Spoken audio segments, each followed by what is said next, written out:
to be done in the correct way. Okay. Let me come back to Mr. Noja.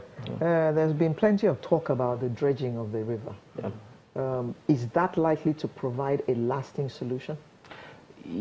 Well, to a very serious extent, because you see most of these channels go back to the river, and because the river itself is in need of massive desilting. Because during the dry season, you can see islands on River Benue because the sand levels are just too much. So even when the waters come like that, by the time the ground is saturated, you begin to have flash floods because there's no. So we need to dredge the River Benue, and thank God the federal government has promised to assist us on that issue from the visit of His Excellency the Vice President last Wednesday. So we are hopeful that it's something that is going to be done as soon as possible. Yeah. Let me add to that. The dredging of River Benue is very, very important. In fact, it's one of the factors, one of the things that can help comb this flooding in Benue State and Makurdi town, for example. We were talking about channelization. These channels end up in the river. So if the river is not dredged, there is a possibility that as this water comes into the river, there will be that surge. It's going to overflow. Overflow as well. That is what we are calling, because the dredging financially is much that the state government alone can't handle it. And we cry out, just as my colleague says, the federal government promised helping us. So we are basically talking about channelization, building of enough channels that will convey this water, they will connect this water to the river. Then when the river is being dredged, I think that solves our problem. Okay.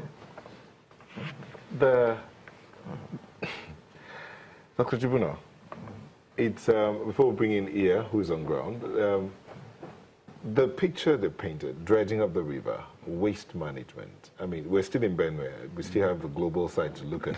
But is this enough to at least salvage the situation as it is? Because the rains are coming, and we have double peak of rainfall, and with the climate change thing, we can't predict the rainfall patterns. Like the Honorable Commissioner just said, in the interim, it may be the solution, but we have to look at medium and long-term solution, which goes back to what I said earlier on. There is also something that my commissioners have not mentioned, and that is the after effect of this whole thing, the health implication that goes with flooding.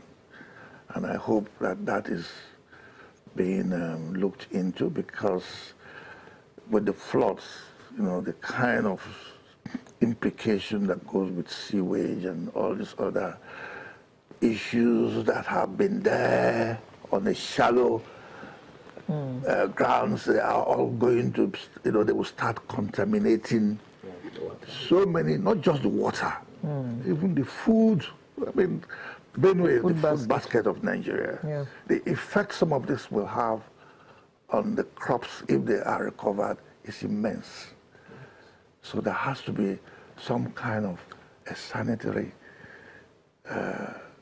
solution attached to the ones that you have mentioned, so that you can begin to save the lives of people where life expectancy at the moment is so low. But things like this will bring it lower. If care is not taken. So yes, the measures are good, but like I said, they are just going to be there they're just for the interim. We do have some pictures coming in. I don't know if our producers will be able to get some of this, especially around the waste management issue you talked about. Someone tweeted here, as Oyiman Anongu says, only one refuse collection container installed at Rail Market, Makurdi. And he says, please see for yourself.